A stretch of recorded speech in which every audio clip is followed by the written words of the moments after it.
Sveiki, esu Giedrius Didvalis. Mano tema – filmo anonsai. Taigi, filmo anonsas, arba kitaip demonstracinis filmo klipas, yra vaidybinio filmo greitu metu pasirodysiančio kino teatruose reklaminis filmukas. Tokių klipų pavadinimas trailer kilo dėl to, jog iš pat pradžių jie buvo rodomi ne prieš, o po kino seansų. Tai tęsėsi neilgai, nes žiūrovai palikdavo kino sales vos tik pasibaigus filmui. Tačiau nepaisant to, pavadinimas išliko nepakitęs. Dabar anonsai yra rodomi prieš kino filmą. Filmų anonsai tapo populiarūs DVD bei Blu-ray diskų formatuose, o taip pat ir internete bei mobiliuosiuose prietaisuose. Iš maždaug 10 bilijonų video peržiūrų kiekvienais metais filmų anonsai užima 3. vietą pagal populiarumą po žinių ir vartotojų sukurtų video. Pirmasis anonsas buvo parodytas JAV 1913 metų lapkričio mėnesį, kai Marcus Liu, kino teatro kompanijos reklamos vadybininkas Nils Granlund, sukūrė reklaminį filmuką miuziklui Malonumų ieškotojai, rodoma Winter Garden kino teatre Brodvėjuje. Marcus Liu nusprendė tęsti šią idėją, kuri Lincolno, Nebraskos Daily Star leidinyje buvo apibūdinta kaip visiškai naujas ir unikalus triukas. Taip pat buvo paminėta, kad repeticijų ir kitų įvykių susijusių su produkcija vaizdai bus rodomi anksčiau už filmą, kad pristatytų Marcus Liu kino teatrą ir užims daugumos skelbimų lentų tipo reklamų vietą. Granlund taip pat buvo pirmasis panaudojęs anonsą pristatyti artėjančiam filmui, kuriame vaidino Charlie Chaplin. Tai įvyko Lou's 7th Avenue kino teatre Harleme 1914 metais. Iki pat 20 amžiaus 6-ojo dešimtmečio anonsus dažniausiai kurdavo nacionalinės ekrano tarnybos. Jose buvo vaizduojamos įvairios reklaminės scenos, papildytos dideliais teksto segmentais, kurie apibūdindavo filmo istoriją, o garso takelis būdavo imamas iš studijos fonotekos. Dauguma filmo anonsų būdavo naratyvo formos, kai kuriuose naudoti itin stentoriški ir įtaigūs garso takeliai. 7-ojo dešimtmečio pradžioje filmų anonsai pasikeitė, populiariausias tapo mažai teksto turintys greito montažo anonsai, kuriems įtaką tikriausiai padarė New Hollywood ir naujų technologijų atsiradimas, kurios tapo labai populiarios televizijos. Stanley Kubrick buvo vienas iš labiausiai prisidėjusių prie naujosios mados atsiradimo dėl montažo panaudoto filmuose Lolita, Daktaras Strangelovas arba Kaip aš nustojau jaudintis ir pamilau atominę bombą ir 2001 metų Kosminė odisėja. S. Kubrick pagrindinis įkvėpimo šaltinis, leidęs sukurti Daktaro Strangelovo anonsą, buvo trumpas kanadiečio Arthur Lipset filmas Labai gražu. Vėliau Pablo Ferro sukūrė Stanley apdovanojimą pelniusį anonsą filmui Prisukamas apelsinas. Ankstesnių dešimtmečių kino anonsai buvo kuriami tik dėl pramogos, o juos sudarė pieštiniai paveikslėliai, trumpi nuotykių epizodai. Šie anonsai buvo žymiai trumpesni nei šiuolaikiniai ir dažniausiai susidėdavo tik iš pavadinimo ir nepanaudotų kadrų. Šiandien ilgesni, kokybiškesni ir turintys daugiau reklaminį pobūdį filmų anonsai išstūmė senamadiškus anonsus ir dažniausiai pirmos 20 minučių prieš prasidedant filmui kino teatre būna skiriamos jiems. Daugumoje filmų skirtų žiūrėti namuose taip pat yra tos pačios kompanijos, kurie turi pastarojo filmo debiuto.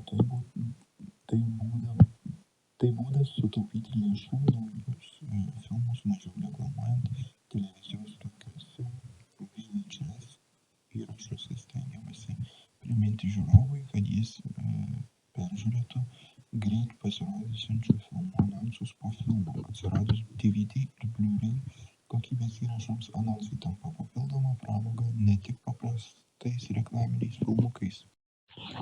Bėgant metams pasitaikė daugybė atvejų, kuomet anonsai perteikdavo klaidingą filmų reprezentaciją. Jie gali suteikti įspūdį, jog garsenybė, kuri vaidina tik mažytėje filmo dalyje, yra viena iš pagrindinių aktorių, arba reklamuojama miuziklą patrauklų tik merginoms dėl demografiškai susiklosčiusios stereotipinės aplinkos. Kino studija kuria jį suteikiant įspūdį, jog jame yra daugiau veiksmo, tokie triukai naudojami, kad anonsas pasiektų didesnę žiūrovų auditoriją. Kartais anonsuose pateikiama filmuota medžiaga, kurios nėra pačiame filme. Tai gali būti meninis pasirinkimas. Arba dėl to, jog anonsas buvo sukurtas anksčiau nei baigtas galutinis filmo variantas, o kitais atvejais taip daroma norint suteikti žiūrovams skirtingus įspūdžius apie filmą. Filmo anonsai gali būti klaidinantys dėl naudos pačiai auditorijai, kuomet esant įprastai situacijai auditorija tokį filmą dėl savo išankstinumo. Tad pasitelkiant jauko ir pasikeitimo principą, angliškai bait and switch, kuomet potencialūs pirkėjai yra suviliojami dėl tam tikrų pigių prekių paslaugų, o vėliau bandoma juos įtikinti pirkti panašias, tik brangesnės prekės paslaugas. Jie gali leisti auditorijai įgauti gerą žiūrėjimo patirtį, kurios jie paprastai neįgautų. Deja, pasitaiko ir atvirkštinių situacijų, kuomet itin gerus anonsus menkina vidutiniai filmai. Štai viena amerikietė iškėlė kaltinimus filmo Važiuok, angliškai Drive, kūrėjams, nes filmas neišpildė jos lūkesčių ir neperteikė to, kas buvo vaizduojama jo anonse. Anonsai filmą pristato labai glaustai, tačiau jų tikslas yra pasiekti maksimalų auditorijos susidomėjimą. Kai bėgant metams filmų marketingas tapo didelė industrija, anonsai tapo visiškai nugludinta reklamos forma, galinti patraukliai pristatyti net ir netokius vykusius filmus. Keletas dažniausiai anonsuose pasitaikančių elementų išvardinti žemiau. Dažniausiai anonsai gaminami iš filme esančių momentų, tačiau kartais pasitaiko ir ištrintų scenų. Dauguma filmų anonsų turi 3 veiksmų struktūrą, angliškai 3-act structure, kuri taip pat yra būdinga ir ilgo filmo metro filmams. Jie prasideda įžanga, pirmas veiksmas, kurioje išdėstoma istorijos prielaida, antrajame veiksme yra toliau pasakojama istorija ir jis dažniausiai baigėsi dramatiška kulminacija, galinga reprezentacinė muzika. Neretai yra svarbiausia trečiojo veiksmo dalis. Joje dažniausiai rodomi emociškai stiprūs filmo momentai bei aktorių sudėtis. Jei filme yra vertų paminėti žvaigždžių, galinčių turėti įtakos filmo pardavimui. Balsas už kadro, voice over, yra naudojamas paaiškinti situacijas tose vietose, kur to reikia, kadangi anonsas yra labai glaustas formatas. Balsas už kadro yra naudotinas norint padidinti auditorijos supratimą apie filmo siužetą. Vieni žymiausių šių dienų balsų už kadro yra Don LaFontaine, Hal Douglas, Mark Elliott, Ashton Smith, Jim Cummings, John Kerry, Tom Kane, Brian Cummings ir kiti. Legendiniai 6 ir 7 dešimtmečio balsai už kadro filmo anonsuose yra Art Kilmore, Knox Weber ir Bob Marcato. Kai kurie anonsai naudoja jo balsą už kadro satyros pojūčiui sukurti. Tai galima pastebėti tokiuose filmų anonsuose kaip Jerry Seinfeld komikas ir Tenacious D roko karaliai. Muzika padeda sukurti anonso nuotaiką ir toną. Neretai jame naudojama muzika nėra iš filmo. Aktorių sudėtis yra žvaigždžių pasirodžiusių filme sąrašas. Jei režisierius ar prodiuseris taip pat yra gerai žinomi dėl kitų savo sėkmingų filmų. Jie taip pat yra pamenami daugumą anonsų pasibaigę pagrindinių aktorių ir komandos narių sąrašą.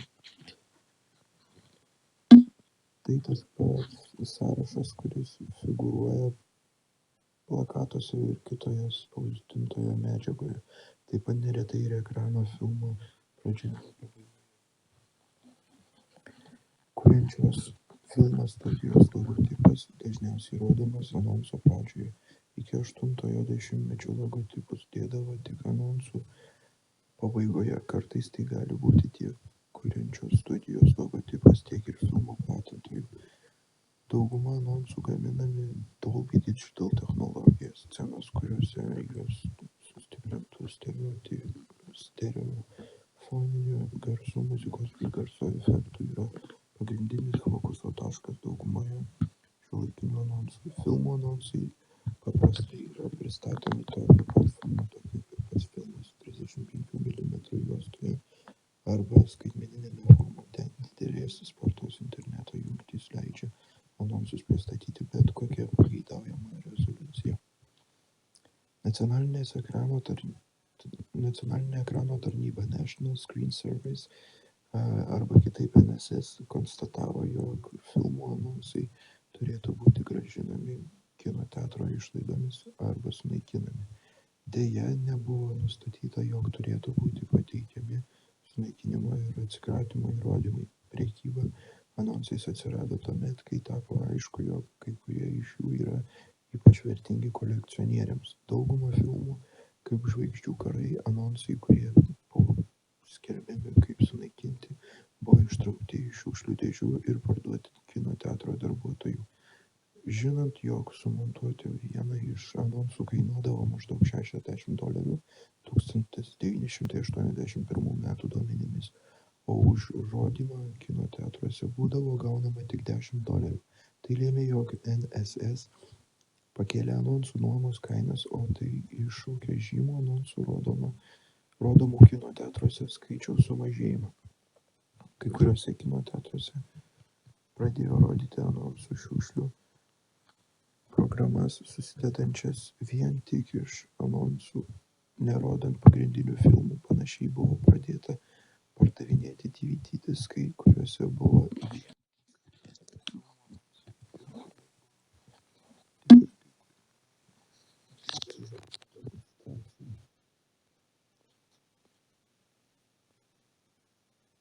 Ačiū už dėmesį.